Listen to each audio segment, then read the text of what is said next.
자, 그래서 뭐 말씀하셨던 것처럼 나이키 이야기도 하셨고, 그럼 이제 그 수혜를 어떤 라이징 기업들이 받고 있는지 그 얘기를 한번 해보면 좋을 것 같습니다. 우리가 제일 좋아하는 호카 포함해서 뉴발란스, 아식스처럼 좀 익숙한 브랜드도 있고, 온러닝, 브룩스 같이 이제 러닝 호황기 통해서 많이 성장한 회사들도 있는데요. 호카, 온러닝은 매년 매출이 50%씩 성장하고 있고, 뭐 아식스, 뉴발란스도 엄청 큰 기업이잖아요. 이렇게 큰 기업인데도 불구하고 매년 20%씩 성장.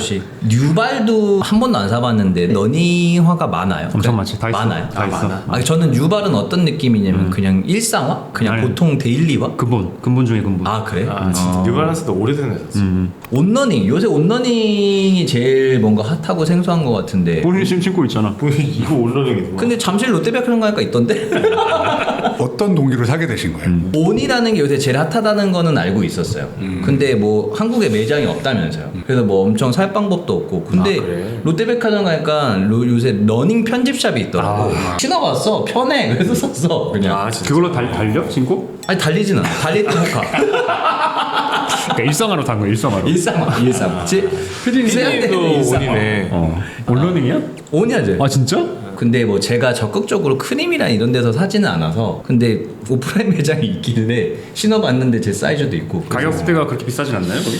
호카보다 10% 비싼 느낌? 아, 그러니까 호카가 10만 원대 후반이라면 비싸네. 온은 20만 원대 초반? 온러닝 지금 얘기한 것처럼 제일 주목받고 있는 러닝화 브랜드고 이 밑창을 보면은 이렇게 파이프처럼 구멍이 뻥뻥뻥 뚫려 있는 그런 쿠셔닝 밑창으로 유명해요. 올리비에 베른하르드라는 철인 3종 경기 선수가 만든 건데 스위스에서 2010년 되게 얼마 안 됐다. 근데 이 사람이 그 신발 쿠셔닝을 강화하려고 이것저것 혼자 해보다가 신발 밑창에다가 그 고무호스를 이렇게 붙여봤대요. 고무호스 쿠셔닝이 너무 좋아가지고 이걸 들고 나이키에 찾아가서 이거를 상용화 해보자라고 아 제안했는데 진짜. 까였어. 나이키 깠다고 하더라고. 못생겼다고. 너무 못생겼다. 그래서 이거를 이제 여기저기 다니면서 좀 마음에 맞는 신발 제작자나 이런 것들이랑 해서 상용화를 했고 그다음에 로저 페데러가 투자해서 유명해졌어요. 아, 진짜 스위스 사람이니까 스위스 사람이지. 스위스에서 그냥 다 투자도 받고 했네. 뭐 그렇죠. 그래서 이게 주가도 최근 2년 동안 뭐 매년 50%씩 뛰었고 매출도 50%씩 뛰면서 지금 시가총액이 13조입니다. 이 회사는 특징이 매년 매출 50% 뛰었다고 하는데 매출의 90% 이상이 북미랑 유럽에서 나와요. 그러니까. 아직 아시아는 시작도 아시아는 5%. 우리나라는 정식 매장도 없잖아. 편집샵 통해서만 지금 들어오고 있는 거죠. 이제 시작하는 단계인 들어오겠지. 거죠. 네. 들어오겠네. 우리나라는 언제 들어올까? 결국엔 들어올 텐데. 뭐 지사가 들어오지. 생겼다는 얘기는 있어요. 지사? 근데 지금 약간 편집샵들, 오프라인 편집샵들 통해서만 유통하는 것 같고 저도 한번 사보고 싶은데 뭐 사이즈 구하기도 힘들고 해서 잠실 롯데백화점 가면 있어. 브룩스는 뭐 제가 알기로는 워렌 버핏이 뭐 인수한 회사 정도로 알고 있는데 이것도 뭐 설명 한번 해주시면 좋을 것 같습니다. 네, 온러닝처럼 우리한테 좀 생소한 브랜드인데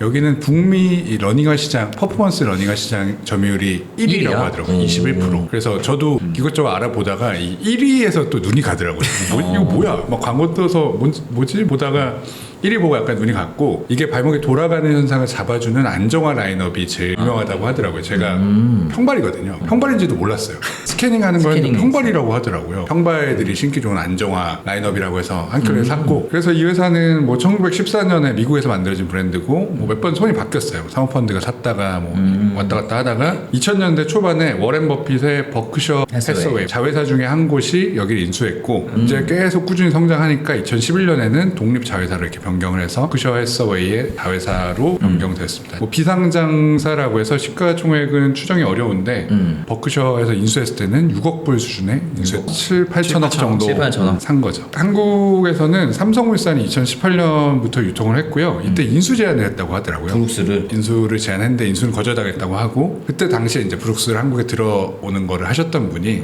여기 퇴사하시고 브룩스 유통사 차려가지고 지금 하고 계신다고 하더라고요. 그러면 호카는 저희가 호카는 한번 다뤘었잖아요. 호카도 한번 2009년 프랑스에서 설립했었던 거였고 살로몬이라는 아웃도어 브랜드 직원이 창업했었고 데커스가 여러 개 브랜드 들고 있는데 테마? 샌들? 제일 큰 게 어그라는 브랜드를 들고 지금 오늘 쭉 자료 보면 그냥 러닝화 신발 러닝화 관련돼서 잘 되는 애들은 그냥 매년 50%는 깔고 가는 느낌인데 데커스 주가도 21년부터 그냥 매년 50%씩 현재 시총 143억 불 자, 호카는 그때 PD님도 뭐 패션으로 찔러셨잖아. 신잖아. 지금 안 신어요? 호카는 잘 안 신고 응. 저는 아식스 좋아. 그죠? 그러니까 이제 호카가 그걸 패션 목적으로 신는 분도 꽤 있었는 걸로 기억하는데 크림에도 보면 약간 그런 목적으로 좀 신는 분도 계신 것 같고 어쨌든 이제 패션 얘기가 나왔으니까 뭐 아식스 얘기를 안 할 수밖에 없을 것 같아요. 아식스가 약간 근본 중에 근본이긴 하지만 러닝계 어쨌든 패션 쪽으로도 지금 뭐 엄청 핫한 브랜드니까 아식스 얘기도 한번 들어보면 좋을 것 같습니다. 아식스가 농구화로 시작한 거 알고 있었어요? 그거는 슬램덩크. 알고 있었어. 나만 몰랐네. 일본에서 엄청 오래전에 1949년도에 설립된 브랜드인데 아식스라는 거는 1977년 정도부터 사용했다고 하고요. 저는 이제 패션 잘 모르지만 예전에는 아식스 브랜드 하면 약간 뭐 아저씨 느낌? 이런 게 있었던 것 같은데 지금은 전혀 없어진 것 같고 사람도 엄청 많이 신는 것 같더라고요. 뭔가 패션과는 상관없이 엄청 체대 준비하는 사람들. 경찰 공무원 준비하는 뭔가 기능성에 뭔가 특화된 이번에 파리올림픽 마라톤 완주했던 사람들 중에 4분의 1? 신었어? 25%가 아식스 신고 했다고 하더라고요. 주가 여기도 똑같아. 다 2년 동안 2배, 4배씩 다 성장했고 정가 24만 9천 원짜리. 근데 이거를 오전 10시에 런칭한다고 광고 뜨는 거예요. 대기가 5만 명이더라고. 3시간 있어야 접속할 수가 있어. 아 근데 이게 참 브랜드라는 것도 되게 신기하다. 이렇게 다시 올라오는 거야. 그래서 아식스는 홈페이지 들어가 보면 러닝화는 다 품절이에요. 그냥 공홈 가면은 살 수가 없어요. 그러면 공홈 아니면 어디서 살 수 있는 거? 크림 아니면 일본 가서 많이 사오고 일본까지 가고? 일본 여행 가서 일본 여행 가서 거기까지 가면 엄청 좋아하고 막 그래. 아 진짜? 그러면 우리나라 브랜드 뭐 없어요? 러닝? 스포츠 브랜드? 근데 프로스펙스가 그 마라닉 TV에 광고로 많이 하시던데 사람들이랑 뛰는데 프로스펙스가 후원을 해가지고 다 프로스펙스 러닝화를 신고 뛰시더라고. 그 LS 네트워크스의 자회사여서 재무제표까지는 안 나오고 몽벨이란 브랜드랑 합쳐진 거예요. 그래서 정확하게는 아닌 거죠. 1,600억 정도 해요. 알 수가 없구나. 프로스펙스랑 몽벨 몽벨. 합쳐서 합해서 요 수준으로 쭉 하더라고요. 근데 이게 원래 미국 브랜드였던 거 알고 계세요? 그건 몰랐어요. 1981년에 미국의 스펙스라는 브랜드를 인수해가지고 프로페셔널리즘을 붙여가지고 프로스펙스라고 프로스펙스. 리브랜딩을 해서 프로스펙스라는 브랜드를 썼다고 하더라고요. 저는 약간 프로스펙스는 약간 국대 레슬링화 기억이 강렬히 남아 있어가지고 아 맞아. 그런 그 빨간색. 어쨌든 프로스펙스 뭐 한국 브랜드니까 잘 됐으면 좋을 것 같습니다. 아식스 살 때 있으니까. 그래서 애국 마케팅을 많이 하잖아요. 뭐 이렇게 맞아. 애국 마케팅 진짜 많아요. 이렇게 뭐 해가지고. 김연아 뭐 태극기 뭐 이러면서 맞아. 근데 여기도 가보니까 카고나 21만 9천 원인가? 그냥 러닝화도 뭐 한 15만 원? 이 15만 정도에 가격이 엄청 막 싸진 않아. 뭐 아식스도 이렇게 무럭무럭 성장하는 사례가 있으니까 언젠가 프로스펙스도 K러닝 대표 주자가 되어주길. 사실 이게 성능이라는 건 비슷비슷하고 결국엔 이제 브랜딩 그냥 텐데. 기분이지. 그러니까 기분값이지. 기분값을 한 얼마나 지불할 의사가 있냐. 그래서 여기 이제 마지막이 각자 뭐 끌리는 브랜드, 뭐 노리고 있는 신발 뭐 얘기 나오면서 끝내는 걸로 나와 있는데 저는 그냥 지금 신고 있는 거 지금 뭐 신으세요? 호카? 지금 호카 클리프톤 그거 신어도 그냥 충분한 것 같습니다. 그냥. 하프까지는 충분한 것 같고 더 산다고 해도 뭐 굳이 더 빠르실 것 같지도 않고. 기분이지 기분. 너가 덩크를 8개 산 것처럼. 그냥 여기서 이제 5만 신기로 하고 어쨌든 수명이 닿으면 그때 바꾸는 걸로 그렇게 결정했습니다. 덩크를 8개 사는 것보다는 효용 가치가 있지 않을까요? 그렇지. 저도 호카 하나 원래 신다가 밑창 떨어지고 해서 진짜? 네. 얼마나 많이 뛰길래? 무거워서 그런 거 같은데.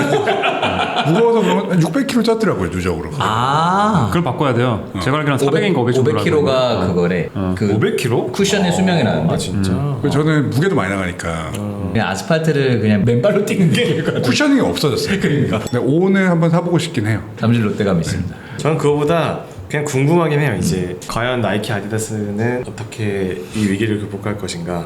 나중에 저희가 또 이런 스포츠 브랜드 찍을 때 다른 모습이 있을까 그런 건 좀 궁금하긴 합니다. 10월 27일 날 저희가 하프 뛰고요. 저희가 10월 14일에 하프 마라톤 데뷔 남산 브이로그가 있습니다. 남산 러닝 코스 한 번도 안 뛰었죠? 한 번도 안 뛰었어요. 남산 둘레길을 뛰는 건가요? 북측 둘레길 6.8km. 아 진짜. 근데 업앤다운이 심하다 그래서 최적일의 훈련 장소라고 하더라고. 못 따라갈 것 같은데. 아니 같이 안 뛰어도 돼. 나도 항상 뒤에서 뛰었어. 각자의 페이스로 뛰면 됩니다. 아니 뭐 우리가 뛰면서 뭐 대화할 것도 아니고 뭐. 아 우리 크루 아니야? 크루 아니고 그냥 진짜 그냥- 훈련 목적이니까. 엄청 차이 나는 것 같은데 시간으로 치면은 5분밖에 차이 안 나고 10분밖에 차이 안 나. 맞아. 헉헉 되다 보면 들어와. 들어와 있습니다.